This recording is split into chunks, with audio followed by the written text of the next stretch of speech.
ఈ దిన మన ధ్యానాంశం పొరపాట్లు పర్యవసానము. పొరపాట్లు పర్యవసానము అర్థమవుతుంది కదా తెలుగు? తప్పిదాలు, వాటి వలన కలిగే नष्टा। हमारा सब्जेक्ट है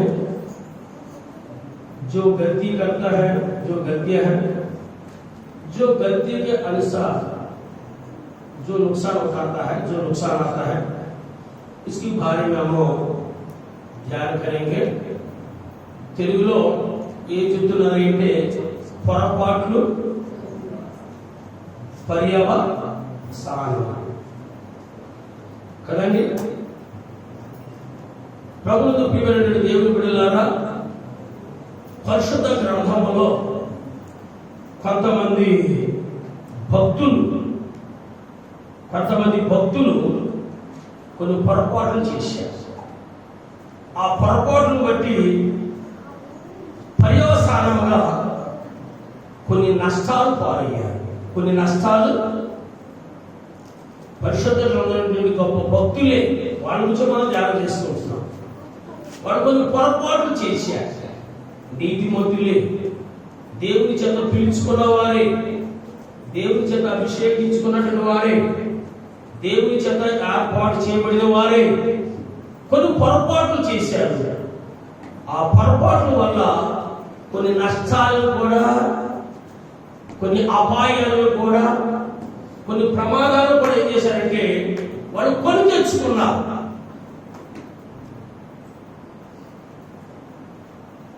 ఈ జనవరి నుంచి ఈ డిసెంబర్ వరకు తెలుసులో తెలియకో కొన్ని పొరపాట్లు చేసి ఉండొచ్చు. దాన్ని బట్టి కొన్ని నష్టాలు కూడా తెచ్చుకొని ఉండొచ్చు మనం కూడా కదండి. తెలుసో తెలియకో కాని మాట పలికి కొన్ని జగడాలు కూడా తెచ్చుకొని ఉండొచ్చు మనం, వస్తా కదండి. తెలుసో తెలియకో వెళ్ళని చోటకి వెళ్ళి నిందలు తెచ్చుకునే వారు కూడా ఉండొచ్చు కదండి. తెలుసో తెలియకో తినకుండా తిని అనారోగ్య పాలైన వాళ్ళు కూడా వెళ్ళవచ్చు, వస్తాం కదా. తెలుసో తెలియకో చేసి దాన్ని బట్టి గొప్ప నష్టాలు తెచ్చుకుని ఉండొచ్చు ఈ సంవత్సరం అంతా కలిసి. ఆమె ఉదాహరణకు ఒక వ్యక్తికి కోవిడ్ వచ్చింది. డాక్టర్ గారు సలహా ఇస్తున్నారు, మాస్కులు ఎప్పుడు పెట్టుకోండి, హ్యాండ్ శానిటైజర్ చేసుకోండి, ఎవరితో కూడా కరచాలనము చేయకండి, ఒకరు కూర్చున్నప్పుడు చాలా జాగ్రత్త, సమద్వారము పాటించండి. కొన్ని సలహాలు ప్రభుత్వం వారు డాక్టర్స్ ఇస్తా ఉన్నారు. మనం తెలిసి తెలియక ప్రైజ్లాడక్కని కనిపించి ఆవిడకు ఆయన ముందు మనకు వచ్చేస్తారు. తెలిసి తెలియక పక్కన కూర్చున్నాం, లేదా తెలిసి తెలియక ఎవరో ఉంచుకున్నాం. అంటే ఈ రీతిగా మనం కొన్ని నష్టాలు తెచ్చుకుని ఉండొచ్చు, కొన్ని బలహీనతలు తెచ్చుకోవచ్చు ఈ సంవత్సరంలో. అర్థమవుతుందండి? కనుక పరిశుద్ధ గ్రంథంలో కొంతమంది భక్తులు నీతిమంతులే, పిలవని వారే, అభిషిక్తులే, దేవుని హృదయానుసారులే, తెలిసి తెలియక లేక ఆవేశంలోనూ కావాలను కొన్ని పొరపాట్లు చేసి గొప్ప నష్టాలు తెచ్చుకున్న పర్యవసానంగా ఈ సంవత్సరం ప్రారంభం నుంచి ఈ సంవత్సరాంతం వరకు కూడా మానవులుగా మనం కూడా అనరాని మాట అని నిందలు తెచ్చుకుని ఉండొచ్చు. వెళ్ళను కూడా వెళ్ళి కొన్ని ఇబ్బందులు పాలై ఉండొచ్చు. ఏంటంటే చేయడానికి పని చేసి కొన్ని నష్టాలు తెచ్చుకుని ఉండొచ్చు కదండి. ఈ రీతిగా మనము కొన్ని ఇబ్బందులు పాలై ఉండొచ్చు, కొన్ని నష్టాలు తెచ్చుకుని ఉండొచ్చు, కొన్ని శోధనకు గురి కావాలి ఉండొచ్చు. ఈ రీతిగా మనం ఎన్నో సమస్యలు లోనై ఉండొచ్చు. ఈ సంవత్సరాంత దినంలో ఎందుకు పరిశుద్ధాత్ముడు ఈ మాటల ద్వారా మనం హెచ్చరిక చేయాలని ఉద్దేశం కలిగి ఉన్నాడో తెలుసా? వచ్చే సంవత్సరంలో ఆరాధన చేయకుండా ఉండటానికి దేవునికి మహిమ కలుగును గాక. మన ధ్యానం ఏంటంటే పొరపాట్లు ప్రార్థన చేసుకున్నాం. మహాపరిశుద్ధమైన తండ్రి, దయగల రాజా, ప్రేమల రక్షక, కృపా సత్య సంపూర్ణుడా, నీకే వందనాలు, స్తుతులు, స్తోత్రములు చెల్లిస్తున్నాం ప్రభువా. ఈ సంవత్సరాంతపు ఆయన డిసెంబర్ నెల 27వ తేదీ పునరుత్థాన ఆరాధన కార్యక్రమం ద్వారా నైనా నీ సంఘంతో ఏం మాట్లాడదలుచుకుంటున్నావో నీ దాసుని నిలబెట్టి కేవలం త్వరగా వాడుకుని మీరు మాట్లాడి కనుక మహిమ ప్రభావం పొందవని. నేను మాట్లాడితే ఎవరికి అర్థం కాదు కనుక మీరు మాట్లాడి గ్రహించి హృదయం దయచేయండి. మా ప్రభుని ప్రియ కుమారుడు యేసునామమున వేడుకొంచున్నాం తండ్రి, ఆమేన్. రెండు చేతులెత్తి దేవునికి స్తోత్రం చేద్దాం. హల్లెలూయా. మరోసారి దేవునికి స్తోత్రం చేద్దాం. హల్లెలూయా. మంచిది ప్రభువును ప్రియమైన దేవుని బిడ్డలారా, మొదటి వ్యక్తి మోషే. మొదటి వ్యక్తి ఎవరండి? మోషే. మనకి నిర్గమకాండము 15వ అధ్యాయము, సంఖ్యాకాండము 20వ అధ్యాయము 1 నుంచి 12వ వచనం వరకు ఇంటి దగ్గర చదువుకోండి. నా వైపు చూడండి, నేను చెప్తాను. ఇంటి దగ్గర చదువుకోండి, ఓకే? ఏమో వ్రాయబడి వచ్చే వారు అడుగుతారు. ప్రభుత్వ ప్రియమైన దేవుడు, సంఖ్యాకాండం 20వ అధ్యాయం 1 నుంచి 12వ వచనం వరకు మనం చూసినట్లయితే ఇక్కడ మీ తరం పైకెత్తండి. చదువుకుందని ఇంటి దగ్గర నేను చెప్పింది అర్థం చేసుకొని మీ కథలాగా మైండ్లో కూర్చుంటారు. మన పితరులైన ఇశ్రాయేలు సీను అరణ్యానికి వచ్చిన తర్వాత వారి త్రాగటానికి నీళ్లు లేనప్పుడు ఇశ్రాయేలు అందరూ కూడా మోషే మీద సరుక్కున్నారు. ఏమని సరుక్కున్నారంటే, ఇక్కడ మా పశువులు త్రాగటానికి నీరు లేదు, మేము త్రాగటానికి నీరు లేదు, ఐగుప్తులో ఉన్నప్పుడు అన్ని మాకుండేవి, ఈ అరణ్యానికి తోడుకుని వచ్చారు మీరు, మమ్మల్ని చంపటాక అని మోషే మీద సరుక్కున్నారు. మోషే మీద తిరుగుబాటు చేశారు.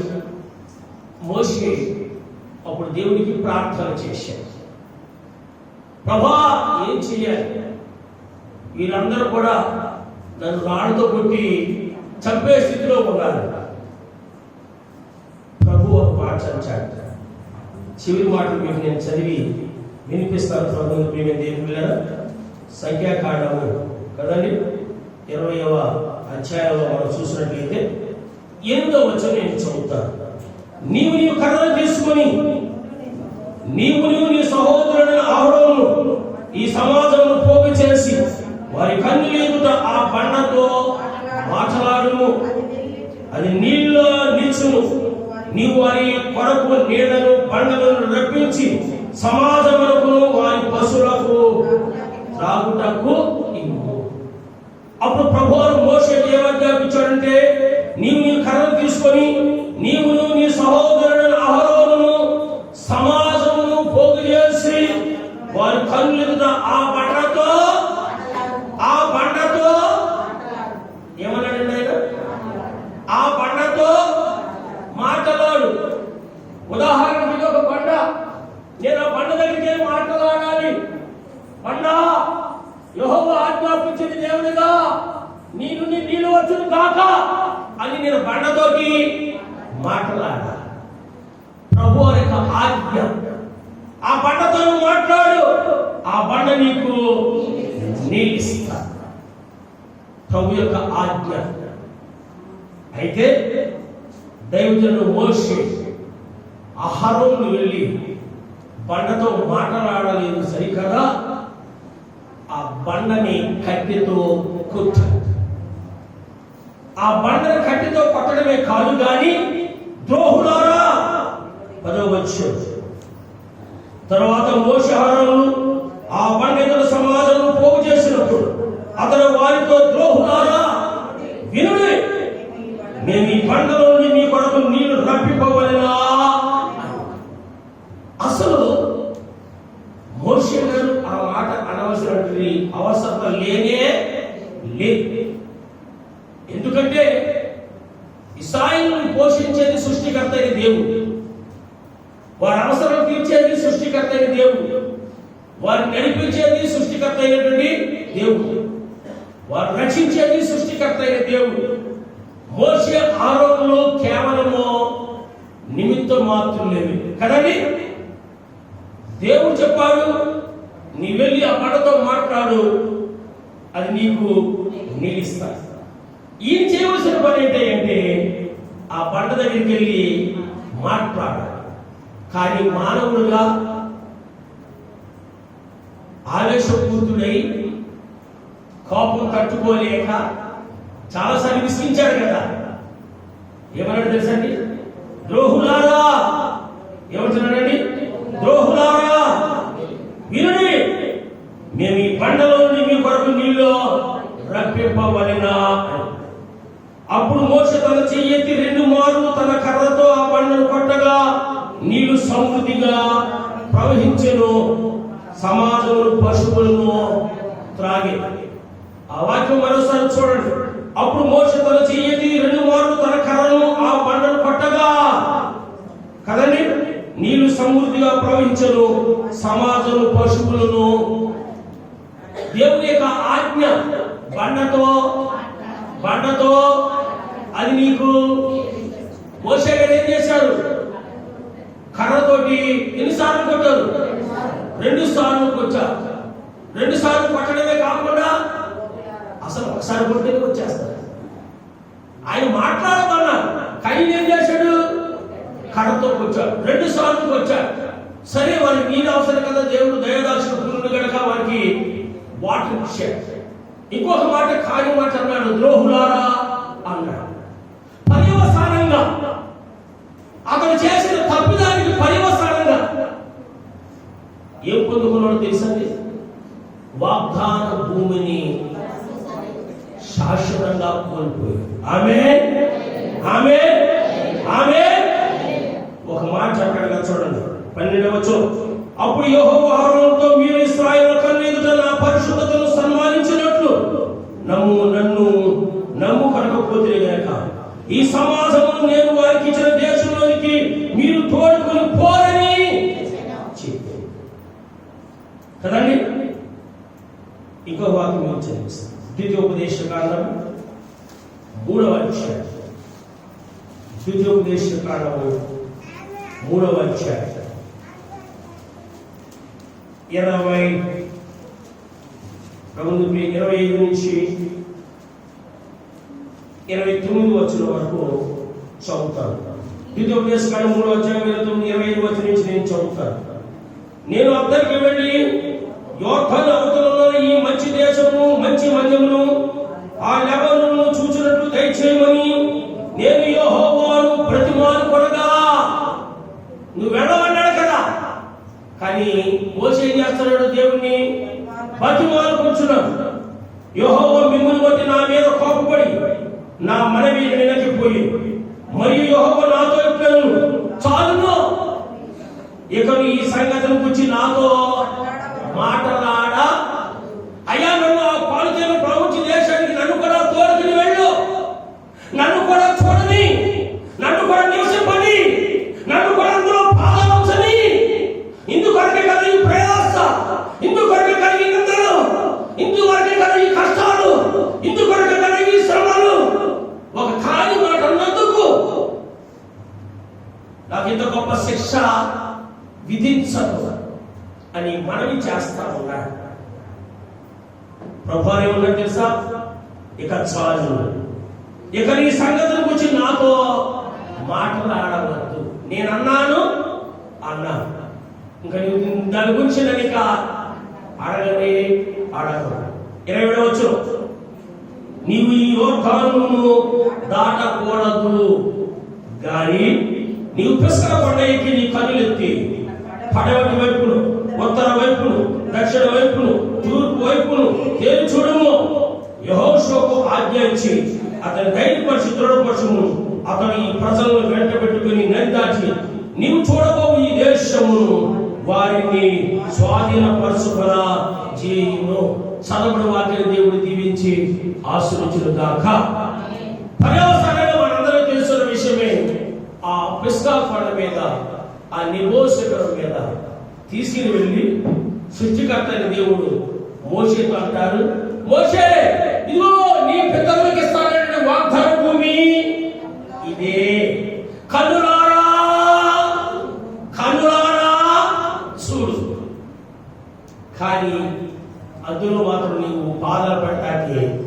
అర్హుడవు కావు. ఆత్మీయంగా ఎంత నష్టపోయాడో ఆలోచన చేస్తాడు కదండి. ఆత్మీయంగా ఎంత నష్టపోయాడో పర్యవసానముగా ఎంత దుఃఖపడి ఉంటాడు, ఎంత వేదన చెందుతాడు, ఎంత బాధపడి ఉంటాడు. అయ్యో ద్రోహులారా అని నేను పలికినటువంటి కాని మాట, పండతో మాట్లాడు అంటే నా చేతిలో కట్టి ఉంది కదని కట్టితో వచ్చినందుకు దేవుడు గొప్ప శిక్షలు నాకు ఇచ్చి ఈ నెబోషెత్ మీద మరి దూర ప్రాంతాల నుంచి ఆ పాలితేరు ప్రపంచ దేశాన్ని చూపించి నా ప్రాణాన్ని తీసేసుకుంటున్నాడని నిజంగా మోషే ఎంతో కుమిలిపోయి ఉండొచ్చు, బాధపడి ఉండొచ్చు కదండి. అదే కనుక మోషే ఆ బండతో మాట్లాడి ఉంటే, పట్టకుండా ద్రోహులారా అనకుండా ఉంటే, యెహోషువ నాయకత్వంలో కాకుండా మోషే నాయకత్వంలోనే ఆ పాలితేరు ప్రపంచ దేశానికి ఇశ్రాయేలీయులు నడిచారు. దేవునికి స్తోత్రములు గాక. హల్లెలూయా, హల్లెలూయా. మోషే ప్రభువు ప్రియమైన అతడు ఆత్మీయంగా గొప్ప నష్టాన్ని పొందుకున్నాడు. దేన్ని బట్టి అంటే కదండి, చెప్పండి. మోషేను గురించి బైబిల్ ఏం రాయబడుతుందంటే మిక్కిలి సాత్వికుడు, దీన మనస్సుగా. కానీ అతను కాని మాట పలికినందుకు పర్యవసానంగా అతను చేసిన పొరపాటుకి పర్యవసానంగా వాగ్దాన భూమిలో అతడు అడుగు పెట్టలేకపోయాడు. దేవుని నామానికి మహిమ కలుగును గాక. మనం కూడా కొన్నిసార్లు కొన్ని పొరపాట్లు చేస్తాం. ఆ పొరపాట్ల వల్ల మనం కూడా గొప్ప నిందలు తెచ్చుకుంటాం, గొప్ప నష్టాలు తెచ్చుకుంటాం, గొప్ప అవమానం తెచ్చుకుంటాం, గొప్ప శోధనకి గురవుతాం. కనుక ప్రభువుని ప్రియమైన దేవుని ఈ సంవత్సరంలో కానీ లేదా వెనక సంవత్సరంలో కానీ మీరు తెలుసు తీరుకు ఆవేశపూర్తిగాను కావాలను కొన్ని పొరపాట్లు చేసి కొన్ని నష్టాలు తెచ్చుకుని ఉండవచ్చు, కొన్ని ఇరుకులు ఇబ్బందులు తెచ్చుకుని ఉండొచ్చు, కొన్ని శోధనలు పడి ఉండొచ్చు, కొన్ని అవమానం పాల్పడవచ్చు. అటువంటి పొరపాట్లు చేయకుండా ఉండాలని, నూతన సంవత్సరంలో సరిదిద్దుకుని వెళ్ళాలని ఈ చివరి వారు పరిశుద్ధాత్మ దేవుడు మనల్ని హెచ్చరిక చేస్తా ఉన్నారు. ఆమేన్, ఆమేన్. రెండవదిగా ఇశ్రాయేలుకు మొదటి రాజు అయినటువంటి సౌలు గురించి ధ్యానం చేసుకున్నాం. ఇశ్రాయేలుకు మొదటి రాజు అయినటువంటి సౌలు గురించి మనం ధ్యానం చేసుకుందాం. మొదటి సమూయేలు గ్రంథం 15వ అధ్యాయం 1 నుంచి ప్రభువుని ప్రియమైన దేవులారా 26వ వచనం వరకు ఇంటి దగ్గర చదువు. ఇప్పుడు చదువు, ఓకే? మొదటి సమూయేలు గ్రంథం 15వ అధ్యాయం 1 నుంచి 26వ వచనం వరకు ఇంటి దగ్గర చదువుకో. అయితే 15వ అధ్యాయంలో ప్రభువుని ప్రియమైన దేవులారా మొదటి వచనం నుంచి 3వ వచనం వరకు నేను చదివి జరగబోయే సంగతులు మీకు అర్థమైనట్టుగా చెప్తాను. మొదటి Samuel, first Samuel chapter number 15 verses 1 to 3 వరకు నేను చదువుతాను. ఒకనొక దేవుడు సమూయేలు సౌలుని పిలిచి, యెహోవా ఇశ్రాయేలులకు తన జనుల మీద నిన్ను రాజుగా అభిషేకించుటకై నన్ను పంపిన. యెహోవా మాట వినుము. సైన్యముల కలుగుటకు యెహోవా సెలవిచ్చినదేమగా, అమాలేకులు ఇశ్రాయేలుకు చేసినది నాకు జ్ఞాపకమే. వారు ఐగుప్తు నుండి రాగానే అమాలేకులు వారికి విరోధులే, మార్గమందు వారి మీదకి వచ్చింది కదా. కాబట్టి నీవు పోయి కనికరింపక అమాలేకులను హతము చేయించు.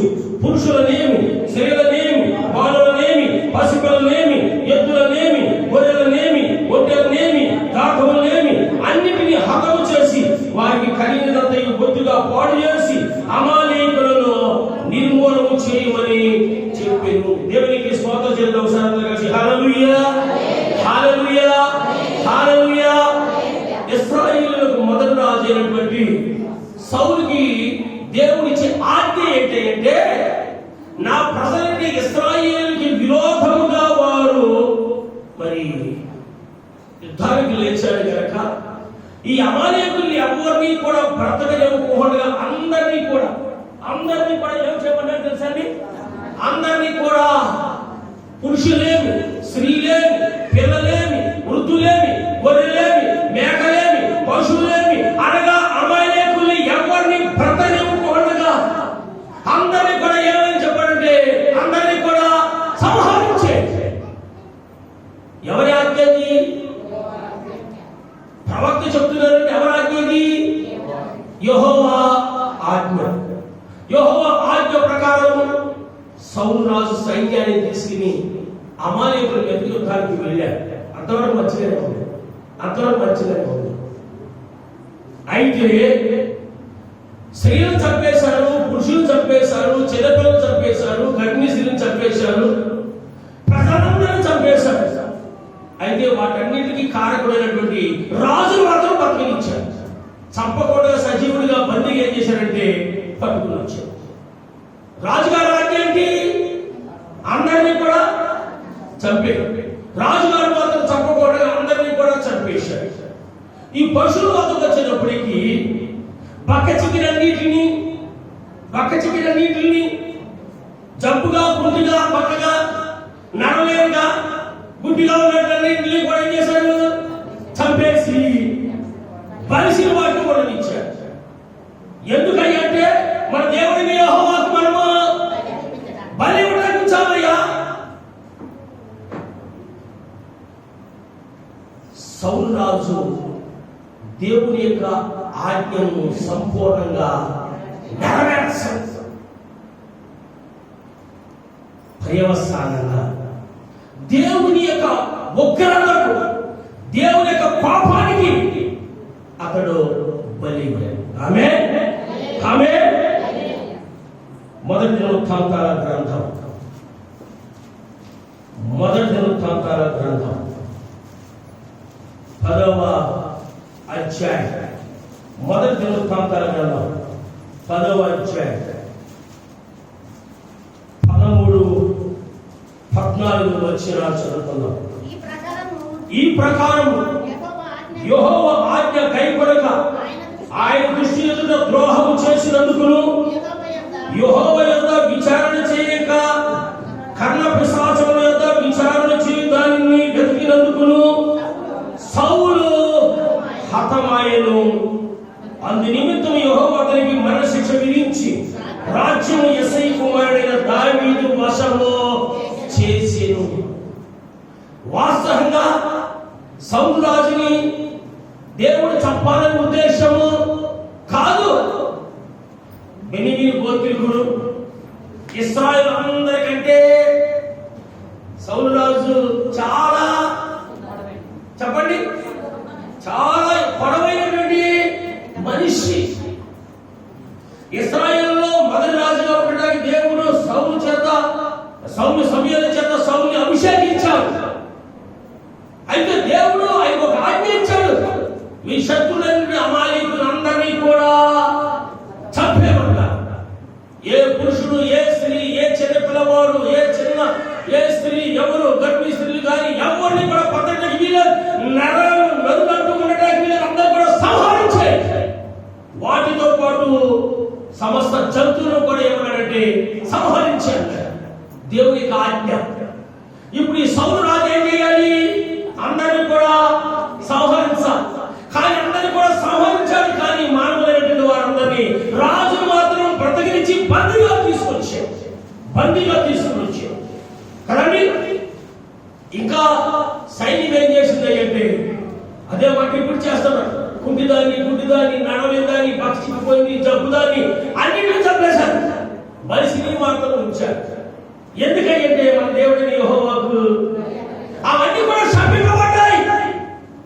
అవి దేవునికి అక్కర్లేదు. ఆ దేశం శపించబడ్డది. ఆ దేశ ప్రజలు శపించబడ్డారు. వారందరూ కూడా సర్వనాశనం చేసేమని దేవుని ఆజ్ఞ. కానీ సౌలు రాజు దేవుని ఆజ్ఞను మనసారా నెరవేర్చలేక దాన్ని బట్టి పరవశానంగా దేవునికి ఎంతో బాధ కలిగింది, దేవునికి ఎంతో దుఃఖం కలిగింది. దేవుడు అనుకున్నాడు, ఈ సౌలు రాజుగా బ్రతకడానికి వీలు లేదు. యుద్ధములో దేవుడే సౌలు రాజుని చంపించేసి. మనందరం తెలుసు, చాలాసార్లు మనము ధ్యానం చేస్తున్నాం. దానికి గల కారణం దేవునికి ఆజ్ఞలను సంపూర్ణంగా నెరవేర్చలేదు కనుక. రెండవదిగా అతనికి కష్టం వచ్చినప్పుడు, శత్రువులు ఆయన చుట్టుముట్టినప్పుడు దేవుని దగ్గరికి ప్రార్థన చేయకుండా ఎక్కడికి వెళ్ళాడు చెప్పండి? కర్ణపిశాచి దగ్గరికి వెళ్ళాడు. కర్ణపిశాచి దగ్గరికి వెళ్ళాడు. ఈ సమయంలో వ్యక్తి చనిపోయాడు. దేవుడు నాకు సమాధానం ఇవ్వటలేదు, నా ప్రార్థనకు జవాబు రావటలేదు, శత్రు సమూహం మూసివేసింది, ఏం చేయాలో నాకు పాల్పోవటలేదు. నీవే నాకు ఏమన్నారండి సలహా ఇవ్వి, ఏం చేయమంటామని. ఎక్కడికి వెళ్ళాడు అంటే చెప్పండి, ఎక్కడికి వెళ్ళాడు? మనవాడు కూడా కొన్నిసార్లు వెళ్తా ఉంటారు కదా, ఎక్కడికి? నరకాలు పెట్టించుకోవటానికి కదండి. సృష్టికర్త అయిన దేవుడు మర్చిపోతారు, కర్ణపిశాచి దగ్గరికి వెళ్తారు. ఇంకా ఆడేమంటాడు, నీకు చేసింది ఉందలే అంటాడు. అంటాడు కదా, డబ్బు తీసుకోవాలిగా. ప్రభువును ప్రియమైన దేవునికి ఎంత బాధ కలిగింది, ఎంత బాధ కలిగింది అంటే దేవునికి ఆజ్ఞను హృదయపూర్వకంగా నెరవేర్చినందుకు, కర్ణపిశాచిని ఆశ్రయించినందుకు యుద్ధంలో సౌలు రాజుని దేవుడే చంపించాడు. సౌలు రాజు కుమారుడు చనిపోయాడు, సైన్యం చనిపోయింది. అతనికి మారుగా కదండి యెషై కుమారుడైన దావీదు వశము చేశాడు. నిజంగా సౌలు రాజు తప్పు చేయకుండా ఉంటే అలాగున చనిపోయేవాడు కాదు. ఆమేన్.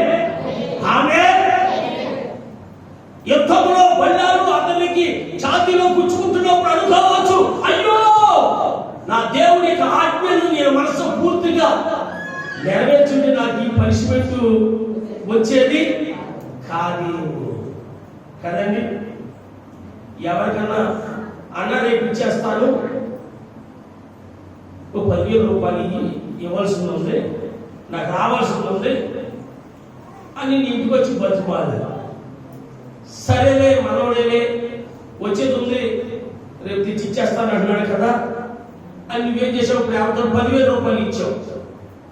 ఆ రేపు ఇవ్వాల్సిన వ్యక్తి 10 నెలలు తిప్పాడు అనుకో, ఏమనుకుంటా తెలుసా?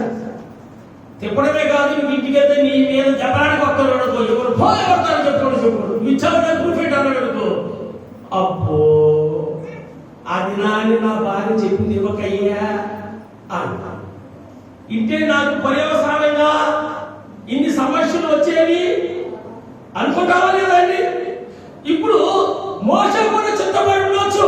40 సంవత్సరాలు వీరితో శ్రమలు అనుభవించాలి ఈ అరణ్యములు, నిందలు అనుభవించాలి ఈ అరణ్యములు, ఎన్నో గొప్ప వ్యాధులు అనుభవించాలి వీళ్ళతోటి. ఎందుకు అనుభవించాలంటే ఆ పాలు తేనెలు ప్రవచించే దేశాన్ని చూడాలి, అందులో విశ్వసించాలి అని, అందులో కాలు పెట్టాలని. కానీ నేను పలికినటువంటి పొరపాటు మాటకి, నేను చేసినటువంటి అన్యాయ పనికి ఇప్పుడు నేను ఈ నిబోసికం మీద మరణ చెందవలసి వస్తుందని ఆయన ఎంతో వినిపించుంటాడు కదండి. కానీ ప్రయోజనము లేదు.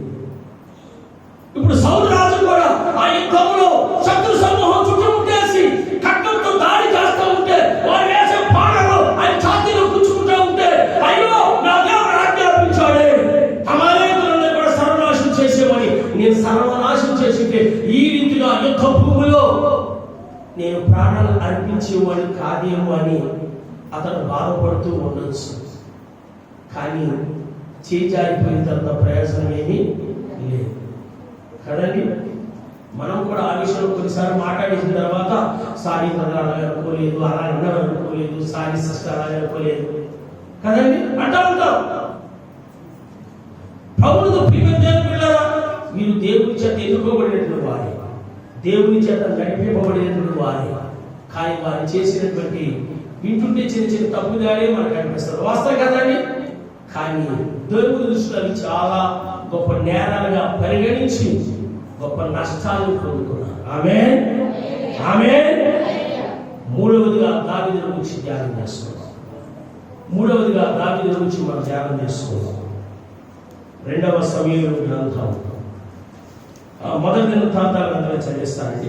మొదటి దినవృత్తాంతాల గ్రంథం 21వ అధ్యాయం. మొదటి దినవృత్తాంతాల గ్రంథం 21వ అధ్యాయం మొదటి వచనం నుంచి మీరు 14వ వచనం వరకు చదువుకోండి ఇంటి దగ్గర. ఓకే, 21వ అధ్యాయం మొదటి వచనం నుంచి, మొదటి దినవృత్తాంతాల గ్రంథం 21వ అధ్యాయం మొదటి వచనం నుంచి 14వ వచనం. నిజంగా ఈ చరిత్రలు చదువుతుంటే అసలు బైబిల్ నుంచి తలాకిలో తెప్పబుద్ది అన్నమాట. సరే ఇప్పుడు చూడండి, ఇంటికా చదువుకుంది కానీ 14వ వచనం చదువుతుంది.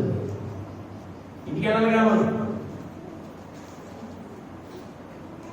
దావీదుని సాతాను ప్రేరేపించగా దావీదుని, ఈ దావీదు ఎవరు? దేవుని యొక్క హృదయాను ఆమె మోషే ఎవరు? సాత్వికుడు కదండి. సాత్వికుడు దీన మనస్సు చేశాడు లేదా? సౌలు ఇశ్రాయేలు కంటే గొప్ప పర్సనాలిటీ గల మనిషి. అభిషేకించినప్పుడు దేవుని ఆత్మ వచ్చి ప్రవచించిన వ్యక్తి పొరపాటు చేశాడు లేదా? మూడవదిగా దావీదు గురించి మనం ఆలోచన చేసినట్లయితే దేవుని యొక్క హృదయాలు నేను కోరుకున్నవాడు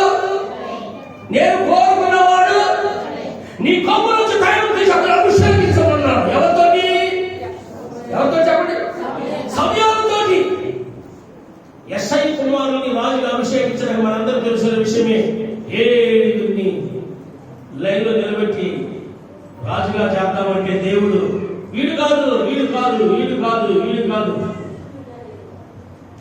7 అయిపోయాడు. ఇంకక్కడ లైన్లో ఎవరు లేదు. యెషయి గారిని అడిగారు, అయ్యా నీకు ఎంతమంది కొడుకులు? అయ్యా 80 కదండి. ఇంకో ఉన్నాడు, వాడు బదులు కాసుకొచ్చాడు. సరే అతను చూసిరా చూద్దాం దేవుని నక్షత్రం ఏమై ఉంటాడు. ఆయన గురించి చక్కటి మాటలు రాయబడ్డాడు. ఎర్రని వాడు చక్కటి చూచుటకు ఆమె హల్లెలూయా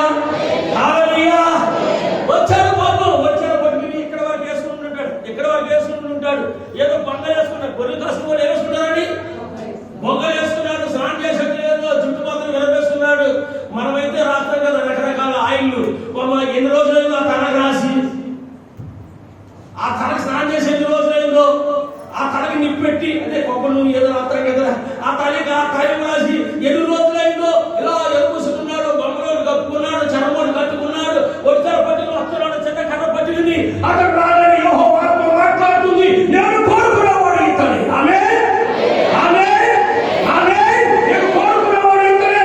నీ కొమ్ములో తైలం చేసి ఇశ్రాయేలు రాజు మందిరాన్ని ఇతను అభిషేకించి ఇతను నా హృదయాస. దేవునికి మహిమ కలుగును గాక. అతను ఎన్ని రోజులు ఆయన స్నానం చేసి దేవుడు చూడాలా, అతను చదువులు చూడాలా, అతని పర్సనాలిటీ చూడాలా, అతని ఎత్తులు చూడాలా, అతని అందాన్ని చూడాలా, అతని హృదయాన్ని చూశాడు. ఇతను నా హృదయానుసారం. దేవునికి మహిమ కలుగును గాక. హల్లెలూయా. చాలా మంది అంటారు దావీదు టింకు స్నానం చేసి డ్యాన్స్ చేశాడు కదా, మనం డ్యాన్స్ చేస్తే తప్పు అంటారు. దావీదు చాలా చేశాడు, చాలా మంది పెళ్లి చేసుకున్నాడు, చాలా ఇబ్బంది, చాలా మంది చెప్పాడు. చేశాడా లేదా? అది మాత్రం చెప్పాడు. ఇప్పుడు దావీదు ఏం చేశాడో చూద్దాం. ఈ దావీదు సాతాను చేత శోధింపబడ్డాడు. దావీదు ఏం చేశాడని చదువుకోండి ఇంటి దగ్గర, నేను చెప్పట్లేదు. దావీదు సాతాను చేత శోధింపబడి సైన్యాధిపతిని పిలిపించేవాడు తెలుసా? మన దేశంలో జనసంఖ్య ఎంతమంది ఉన్నారో లెక్కించు అంటారు. జనసంఖ్య ఎంతమంది ఉన్నారో ఈ ఆహాబు సైన్యాధిపతి అన్నాడు, ఎందుకు రాజా ఈ పిచ్చి ఆలోచన నీకు? వీళ్ళంతా కూడా నీ జనాంగమే కదా, దేవుడిచ్చిన సైన్యమే కదా, ఎందుకు లెక్కించమంటున్నా? లేదు, రాజుగారి ఆజ్ఞ. దాని నుండి వేషం మొత్తం ఈ చెవికి ఆ చెవికి ఆ చెవికి లెక్కించే. మనకి జనగణన చేయాలని ఎవరు తెలుసా? కాశ్మీర్ నుండి మనిషి పిలిచి కట్టారా లేదా మొత్తం లెక్కించేయాలి. ఇంచుమించు 9 నెలలు చిల్లర దినం, ఇంచుమించు 9 నెలల చిల్లర దినాలు ఉన్నాయి. ఇంటికి చదువుకోండి. మొత్తం లెక్కించి వచ్చాడు. ఈ లెక్కించడం దేవుడికి ఇష్టం లేదు. ఈ లెక్కించడం దేవుడికి ఇష్టము లేదు. దేవుడికి ఒక్కసారి ప్రాణం వచ్చేసి తన తోటను పంపించి ఎంతమంది సంహరించాడంటే 70,000 మందిని దేవుడు చంపాడు. 8,000 మంది అండి. ఆ చదువుతోనే అనుకుంటే ల్యాప్టాప్ అంటారు. లెక్కించమన్నది ఎవరు? లెక్కించమన్నది ఎవరు? రాజు. లెక్కించింది ఎవరు? సైన్యము, మంత్రి. చచ్చిపోయింది ఎవరు? 70,000 మంది సామాన్యులు. చాలా బాధ అనిపిస్తుంది. చరిత్ర చదువుతుంది, చాలా బాధ అనిపిస్తుంది. ఎందుకు దేవుడిని 1,000 మందిని చంపాడు అంటే దావీదు చేసినటువంటి చెప్పండి పొరపాటు. ఒకటి మాటలు మీకు నేను చదివి ఇస్తాను. ప్రభుత్వ ప్రియమైన దేవుళ్ళారా, 20వ అధ్యాయం 7వ వచనం. ఈ కార్యము చేసి ఈ కార్యం దేవుని దృష్టికి ప్రతికూలమగుడు చేత ఆయన ఇశ్రాయేలును బాధపెట్టెను. దావీదు నేను ఈ కార్యము చేసి అధిక పాపము తెచ్చుకుంటుంది. అండర్లైన్ చేసుకోండి. నేను మిక్కిలి అవివేకముగా కొన్నిసార్లు మనం కూడా ఏం చేస్తాం? మహా తెలియగలం, నాకంటే ప్రభుత్వం లేదనుకుంటాం, నాకంటే మాట చాతులు లేవు అనుకుంటాం, నాకంటే జ్ఞానంగా లేవలేదనుకుంటాం. మనం కూడా కొన్నిసార్లు ఏం చేస్తామంటే అవివేకంగా ప్రవర్తిస్తాం, అవివేకంగా మాట్లాడతాం, అవివేకంగా జీవిస్తాం. దావీదు కూడా అదే చేశాడు. దానికి కారణం సాతాను చేతలో ప్రేరేపబడి.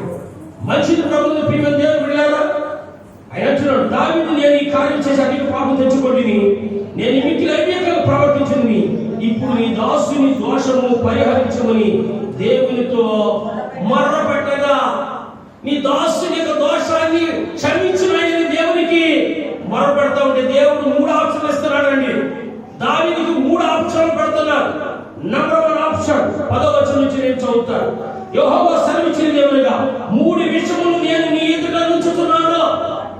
మొదటి ఆప్షన్, వాటిలో ఒక దానిని నీవు కోరుకుని దాన్ని నీకు చేయుదును.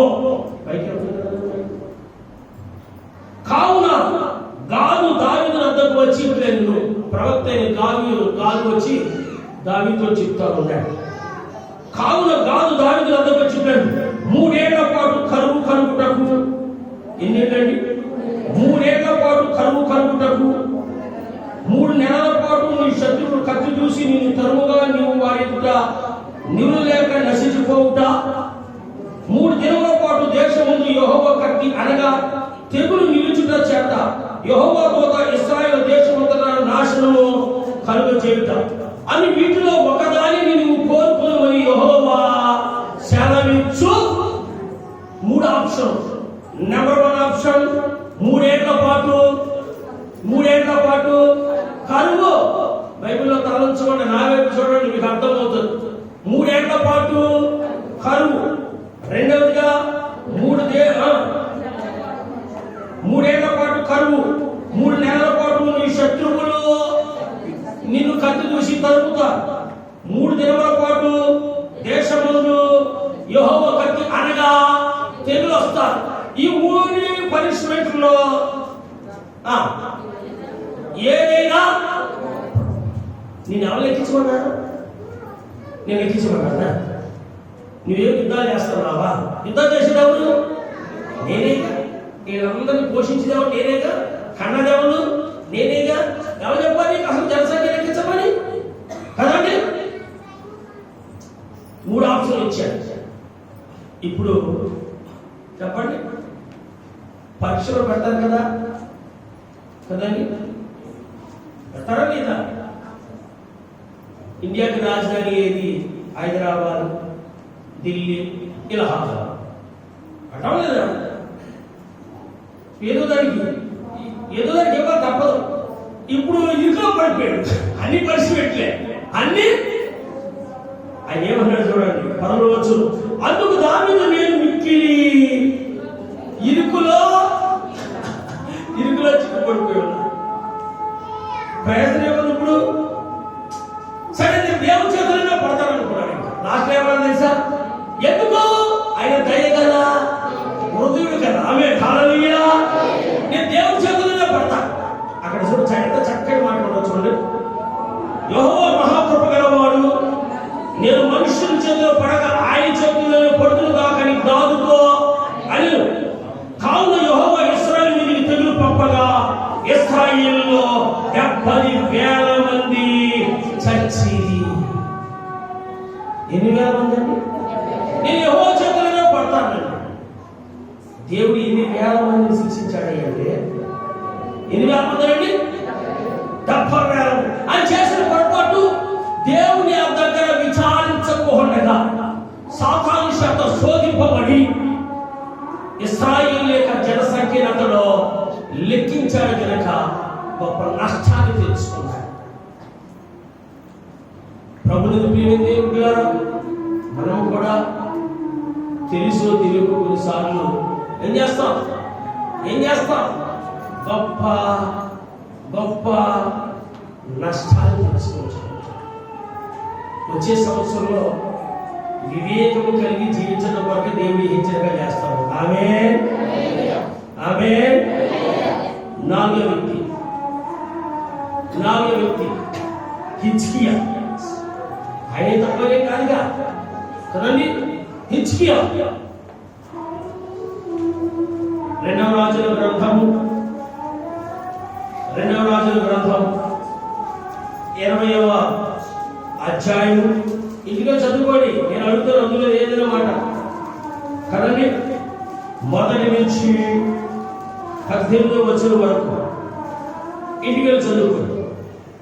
1వ అధ్యాయము, అదే 20వ అధ్యాయము 1 నుంచి 18వ వచనం వరకు ఇంటికి చదువుకోండి. Okay. 2 Kings chapter 20 verses 1 to 18 ఇంటికి చదువుకోండి. ఓకే. ఇప్పుడు ఇది చూడండి, మనందరికీ తెలిసిన విషయం, చాలా జాగ్రత్తగా మనందరికీ తెలిసిన విషయం ఏంటంటే, హిజ్కియాకి మరణకారణ వ్యాధి వచ్చింది. మరణకారణ వ్యాధి రాగానే అతను ఏం చేశాడు? గోడ తట్టుతాడు, ముఖం తిప్పుకుని కన్నీళ్ళు విడిచి దేవునికి మొరపెట్టాడు. దేవుడు ఏం చేశాడంటే అతని ఆయుష్ని పొడిగించాడు కదండి. ఎన్ని సంవత్సరాలు పొడిగించాడు? 15 సంవత్సరాలు పొడిగించాడు. 15 సంవత్సరాలు పొడిగించినప్పుడు ఈ హిజ్కియా ఏం చేయాలంటే, దేవుని స్తుతించాలి, దేవుని గణపరచాలి, దేవుడు చేసిన అద్భుత కార్యాలు ఇతరులకు ఏం చేయాలి? అతడు చెప్పాలి. అయితే ఇతనికి ఆరోగ్యం వచ్చింది, ఇతను అనారోగ్యం పాలయ్యాడని, అదంతా రాయకుండా రీతిగా చదువుకోండి. ఇతను అనారోగ్యం పాలయ్యాడని, దేవుడు అతను స్వస్థపరిచాడని, అతను బ్రతికాడని, 15 సంవత్సరాలు ఆయుష్ కూడా దేవుడు పెంచాడని విని ఏంటి బబులోనీయులు శత్రురాజులు అందరూ ఏం చేశారంటే వాడు దూతను పంపించారు. అసలు ఏం చూసినట్టు పంపించాడు. పంపించినప్పుడు ఏం చేయాలి తెలుసా? ఆ శత్రురాజులు పంపించిన దూతల దగ్గర దేవుడు చేసిన అద్భుత కార్యాలు, ఆశ్చర్య కార్యాలు వారికి వివరించలేదు సరికదా. ఏం చేశాడు తెలుసా? సంతోషంగా అతను ఆయుధాగారం, అతను కోట, అతను మొత్తం సంపత్తి అంతా కూడా ఏం చేశాడంటే వారికి ఒక్కొక్కటి తెరిచి చూపించేశాడు. ఈ రీతిగా శత్రువుల యొక్క దూతలకి ఆ దేశంలో ఉన్న రహస్యం, ఆ దేశంలో ఉన్న ఆయుధాగారం, ఆ దేశంలో ఉన్న సంపత్తి, ఆ దేశంలో సమస్తం చూపించడం దేవునికి ఇష్టం కాలేదు. ప్రభుని ప్రియ దేవుడికి ఎంతో బాధ కలిగింది. చాలా జాగ్రత్తగా దేవుడు తన ప్రవక్తను పంపాడు. ఎవరి దగ్గర తెలుసా? మనకి ఇచ్చకపోతే తెలుసు, మరణకరం వ్యాధి వచ్చింది, కంఠపాఠం కదా, మరణకరం వ్యాధి వచ్చింది. ఆయన దేవుడు ప్రార్థన చేశాడు, బాగైపోయింది, 15 సంవత్సరాలు ఆయుష్ పెంచాడు. ఎప్పుడు మనం ప్రార్థన చేసిన అదే కదా మనకి, ఇంకా చక్కగా ముందుకి ఆగే మనకి తెలియదు. సరే మంచి ప్రభుత్వం ప్రియమైన పిల్లారా, ఖుషితో అన్ని చర్చించబడుతున్నాడు. మా ఆయన గారు ఇదిగో మా ట్రెజరీ, ఇదిగో మా సైనిక స్థానంలో, ఇదిగో నేను ప్రార్థన చేసుకునేది. మీరు కూడా ఇల్లు కట్టించుకున్నారు. ఎవరో వచ్చారు, అక్క చాలా బాగుంది, మీ దొంగ వేసుకుని రాలేకపోయారు, అందరూ చెప్తున్నారు చాలా మంచిగా ఉంది. ఇంకా చూసుకుని అక్క సెల్టర్ ఎక్కేసింది. ఈ అక్క సెల్టర్ ఎక్కేసింది. అక్క అక్కడ ఇదిగో ఇదిగో అలవాటు చూడు, ఇదిగో మా బాత్రూమ్ చూడు, ఇదిగో మా కిచెన్ చూడు, ఇదిగో మా చూడు, అన్ని తెలిసి చూపెడతాం. పిచ్చోడు అదని కృషి అయిపోయింది. పాపం అమాయకత్వంతో సంతోషంతో దేవుడు ఆయన ఆశ్రయించిన దాన్ని బట్టి సమస్తాన్ని చూపించేశాడు. శత్రువులు దోతలు, పంపిన దోతలు, శత్రువులు వాస్తవంగా కపటోపాయంతో పంపించాడు. ఈ విషయం ఇచ్చే గారికి తెలియదు. వాళ్ళు వచ్చి చూసి వెళ్ళిన తర్వాత ప్రవక్త గారిని పంపించాడు. దేవుడు ప్రవక్త గారిని పంపించాడు. చదువుకోండి అధ్యాయం. ప్రవక్త గారు వచ్చి అన్నాడు రాజుగారిని, అయ్యా ఎవరు వచ్చారు మీ ఇంటికి అన్నాడు. అదేనండి బబులోనీయులు కొత్తలు వచ్చారు, అమోనీయులు వాళ్ళు వచ్చారు. మరి ఏం చేస్తావు? అది ఏం చేయలేదు, అన్ని మన అన్ని చూపించారు. చాలా సంతోషంగా ఉన్నట్టున్నారే, 15 సంవత్సరాలు ఆయుష్ పొడిగించాడని, నన్ను ఆశీర్వించాడని మొత్తం అన్ని తెలిస్తే చూపెడతానే, విప్పి మరీ చూపెడుతున్నానే. అంటే దేవుడు నీ ఎడలు ఏం ఆజ్ఞాపిస్తావు ఒకసారి విను. రాబో దినాలలో నీ పితరులు సంపాదించిన ఈ యావదాస్తి ఆ శత్రువులు వచ్చి ధ్వంసం చేసి దోచుకుని వెళ్ళిపోతారు. యెహోవా ఆజ్ఞ. ఈ ఇశ్రాయేలులందరినీ కూడా కత్తివాత చేసి చంపేస్తారు. యెహోవా ఆజ్ఞ. అయ్యో నేను చాలా పొరపాటు చేశాను, నేను తెలియక చేశాను. నేను తెలియక వాక్యం చదివిస్తాను.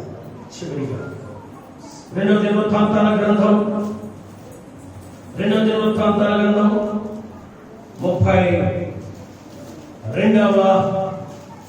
అధ్యాయము 24, 25, 26 నేను చదువుతాను. చివరిగా 2వ దినవృత్తాంతాల గ్రంథం 32వ అధ్యాయం 24, 25, 26 నేను చదువుతాను.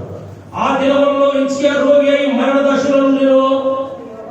అతను యెహోవాకు మొరపెట్టగా ఆయన అతనికి తన చిత్తమును తెలియపరిచి అతనికి సూచన ఒకటి దయచేసెను.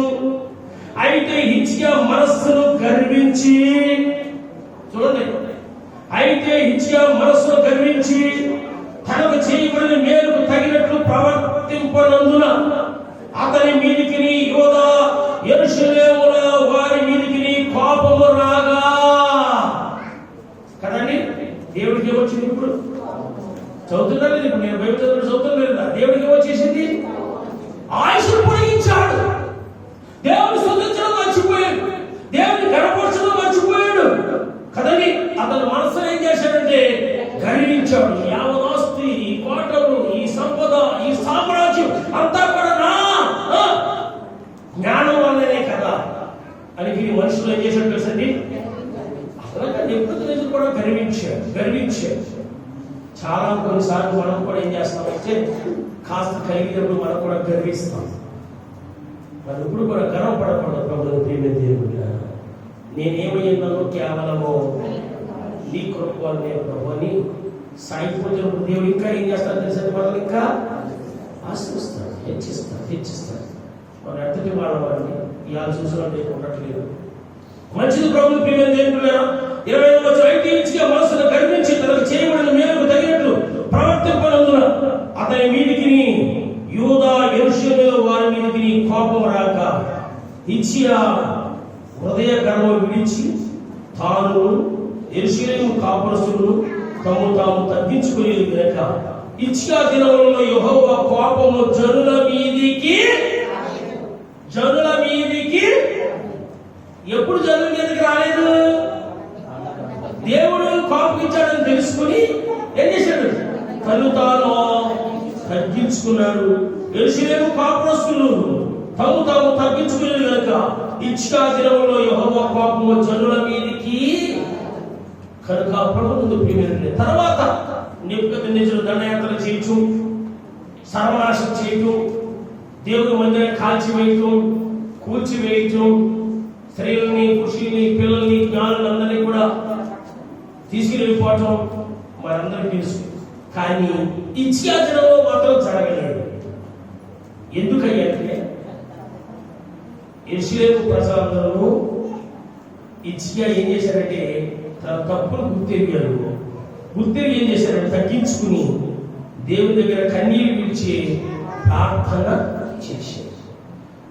4 వ్యక్తుల గురించి మనం ధ్యానం చేసుకున్నాం. ప్రభువును ప్రియమైన దేవుని పిల్లలారా, వారు చేసినటువంటి చిన్న కదండి పొరపాట్ల వల్ల గొప్ప నష్టాన్ని తెచ్చుకున్నారు. చివరికి ఒక వాక్యం చూపించి నేను ముగిస్తాను. ఫిలిప్పీ రాష్ట్ర పత్రిక 2వ అధ్యాయం, ఫిలిప్పీ రాష్ట్ర పత్రిక 2వ అధ్యాయం 12వ వచనం, 2వ అధ్యాయము 12వ వచనం. కాగా నా ప్రియులారా, మీరెల్లప్పుడూ విధేయులైన ప్రకారము నా ఎదుట ఉన్నప్పుడు మాత్రమే కాక మరి ఎక్కువగా నేను మీతో లేని ఈ కాలమందును భయముతోను వణకుతోను మీ సొంత రక్షణలో కొనసాగించుకుని. చదవడు వాక్యం దేవుడు దీవించి ఆశీర్వదించుగాక. ఆ వాక్యం మరోసారి చదువుతాను.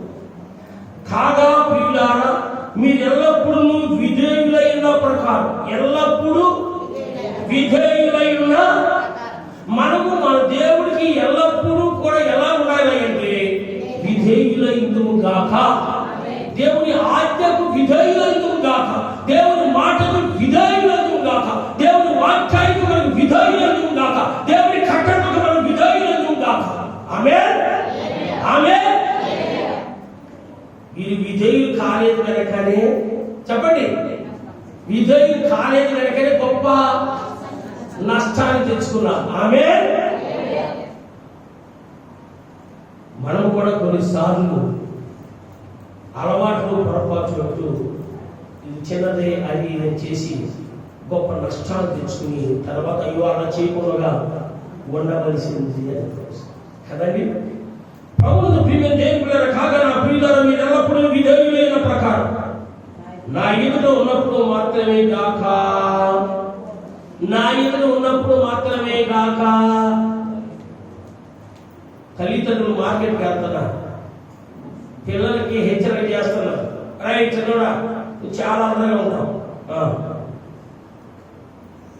నువ్వు పెద్దోడా, నువ్వు మౌనంగా బుద్ధుల్లో ఎలా ఉన్నావు అలాగే ఉంటావు. సూత్రం ఉన్నాడు, ఆలోచించే బయటికి వెళ్ళకండి. ఈయన అన్నాడు, అలా ఉంటారులే, మన అడుగు లేట్ అవుతుంది.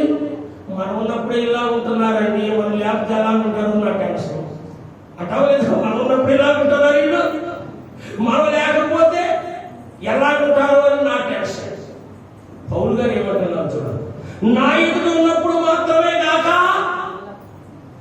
ఓ ఫిలిప్పీ సంఘంలో విశ్వాసులారా, నా ఎదుట ఏదైతే అనుభవాలు, భక్తిగాను, విధేయతగాను, నమ్మకంగాను, సార్ బ్రదర్ అయ్యారు అంటుంటున్నావే, నేను లేనప్పుడు కూడా అదే విధేయత దైవజనుడి కలిగి ఉండు. ఆమేన్, ఆమేన్.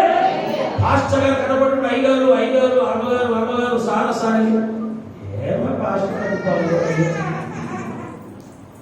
అని ఇప్పుడు వరకు అయ్యగారు అమ్మగారు తిరుగా బ్రదర్, ఇంకేంటో దుకాణం దగ్గర ఆయన గురించి ఎలా చెప్తున్నావు, నీ తెలియలే కదండి. ఉంటారు. ప్రభువును ప్రియమైన దేవుని పిల్లలారా, వచ్చిన పౌలు ఫిలిప్పీ సంఘానికి హెచ్చరిక చేస్తా ఉన్నాడు. కాగా నా ప్రియులారా, మీరు ఎల్లప్పుడూ విధేయులైన ప్రకారము నా ఎదుట ఉన్నప్పుడు మాత్రమే కాక మరి ఎక్కువగా నేను మీతో లేని ఈ కాలమందును, నేను మీతో లేనప్పుడు ఈ కాలమందును భయముతోను వణకుతోను మీ సొంత రక్షణను. ఆమేన్, హల్లెలూయా, హల్లెలూయా. ఆయన రాబోతున్నాడు కనుక భయముతోను వణకుతోను మన సొంత రక్షణని మనం ఏం చేద్దాం, కొనసాగించుకోవాలి. లేకపోతే పర్యవసానంగా పరలోకం పోగొట్టుకుంటాం. ఆమేన్ కదండి. షార్ట్ కట్ లో పర్యవసానంగా పరలోకాన్ని పోగొట్టు. చేస్తా ఉన్నాడు. మరోసారి చదివి ముగిస్తా. కాగా నా ప్రియులారా మీరు ఎల్లప్పుడూ విధేయులై ఎల్లప్పుడూ ఒకే రీతిలో మనం ఉండాలి. తుఫాను వచ్చినప్పుడు ఒకలాగా, తుఫాను వెళ్ళిపోయినప్పుడు ఒకలాగా వాతావరణం ఉంటుంది కదా. తుఫాను వచ్చినప్పుడు భయం వస్తుంది, ఇంట్లో జనాలకు బయటకు రా. తుఫాను వెళ్ళిన తర్వాత ఒక్కసారి బయటకు వచ్చేస్తాను చెత్తగా లేదా. ఎల్ల వేళ ఒకే రీతిగా ఉన్నాడు. ఆమె హల్లెలూయా హల్లెలూయా హల్లెలూయా. భర్త ఉన్నప్పుడు ఎలాగైతే ఇంట్లో ఉంటున్నావో, ఇంట్లోంచి గాలి బయట నుంచి గాలి పడుతుందో రాకుండా, ఆయన లేనప్పుడు కూడా పోయేట పని పోతుంది. ప్రాణం తీసాడు బయటకు వచ్చేసాడు. విధేయత ఉంటుంది కదండి. చూస్తున్న దేవుడు అమ్మగారు సాక్షి చెప్పారు కదా, చూస్తూ ఉంటాడు. ఆమె సేవకుడు దగ్గర సేవకుడు ఉన్నప్పుడు సేవకుడు ఏ రీతిగా ప్రవర్తిస్తున్నావు, సేవకుడు లేనప్పుడు సంఘానికి దూరం ఉన్నప్పుడు కూడా సంఘానికి గురించి సేవకుల గురించి అదే రీతిగా ఉన్నారు. అప్పుడు వాడు కష్టమనిస్తారు, సాక్ష్యం చెప్తారు. ఈ ఇతర చూసావా అయ్యగారి గురించి అమ్మగారు చెత్త మంచిగా చెప్తాడు, ఈ చూసాడు సంఘాల గురించి ఎంత గొప్పగా చెప్తాడు అనుకుంటారు. వాడు వాస్తవం కదండి. ఇక్కడ అయ్యగారు అమ్మగారు సిస్టర్ బ్రదర్ అబ్బో అని సంఘానికి పోయి అదొకడు కాడో ఎక్కడ పోయి వాళ్ళ చెప్పిన మా సంఘం గద్దేశం తప్పదు కదా. ఎలా ఉంటుంది అది కదండి. పౌలుగా హెచ్చరిక చేస్తా ఉన్నాడు. ఇంతవరకు తెలుసో తెలియకో అమాయకులను ఆవేశబుద్ధిగా చేసుకుని భక్తులు ఎంతో మంది నష్టపోయారు. ఆ రీతిగా మనం నష్టపోకుండా ఉండాలని దేవుడు మనం హెచ్చరిక చేస్తా ఉన్నాడు. కాగా నా ప్రియులారా మీరు ఎల్లప్పుడూ విధేయులైన ప్రకారం ఎల్లప్పుడూ విధేయులై ఎల్లప్పుడూ సంఘం ముందున్నా సంఘానికి దూరంగా ఉన్నా, మందిరకు వచ్చినా మందిరం రాకుండా గడపడున్నా ఎల్లప్పుడూ ఒకే రీతిగా విధేయత కలిగి. ఆమె విధేయుల ప్రకారం నా ఎదుట ఉన్నప్పుడు మాత్రమే కాక మరి ఎక్కువగా నేను మీతో లేని ఈ కాలములను భయముతో వణకుతో మీ సొంత రక్షణలో కనుక దేవుళ్ళ పరిశుద్ధ గ్రంథంలో ఎంతో మంది భక్తులైనటువంటి వారు కొన్ని పొరపాట్లు చేసి ఎన్నో నష్టాన్ని పొందుకున్నారు. ఈ 2020 సంవత్సరంలో కూడా లేదా ఇంతవరకు నీ జీవితంలో ఎన్నో నష్టాలు పొందుకోవచ్చు, ఎన్నో అవమానం పాలయ్యవచ్చు, ఎన్నో కష్టాలు తెచ్చుకోవచ్చు, ఎన్నో శ్రమలు పాలయ్యవచ్చు. దేవుడు మనకు హెచ్చరిక చేస్తున్నాడు. రానున్న సంవత్సరంలో అలాగున మనం జీవించకూడగా, అలాగున మనం మాట్లాడకూడగా, అలాగున మనం నడుచుకోకూడగా, అలాగున మనం తప్పిదాలు చేయకూడగా 1-2 సార్లు మనం పరీక్ష చేసుకుని సత్ప్రవర్తన గలవారై జీవించుదుము కాక. దేవుని ఆశీర్వాదాలు దేవుని పొందుకుడు ఆయన రాకడకు ఎంతబడే గుంపులో ముందుకు కాక. దేవుని కొద్దివాడు దీవించి ఆశీర్వదించును గాక.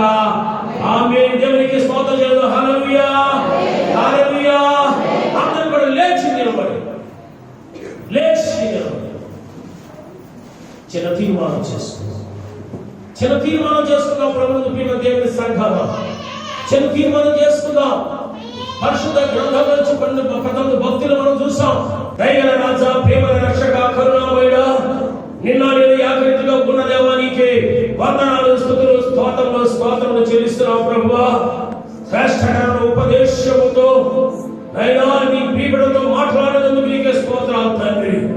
ఈ విత్తనాలైన వాక్యం దృష్టిని ఎత్తిపోకుండా నీ ప్రియబిడ్డల హృదయంలో మొలిచి పడి అది 30 60 100 వర్ధిల్లి నాయన నూతన సంవత్సరం అడిగిపోతున్న ఈ కుటుంబాలు నాయన వస్త్రాలు కట్టిన నూతనంగా కనిపించడం కాకూడగా ఈ 4 రోజుల్లో మార్పు చెందిన వారై నూతన మనసులో నూతన సంవత్సరం నీ మందిని వచ్చున్నారా. ఒక్కొక్కరి మీరు మనసును మార్చండి ప్రభు. శుద్ధ హృదయం దయచేయండి, నూతన జీవితాన్ని దయచేయండి, నిర్ణయాత్మక మార్పులు దయచేయండి. కుటుంబాలుగా ఈ సన్నిధిలో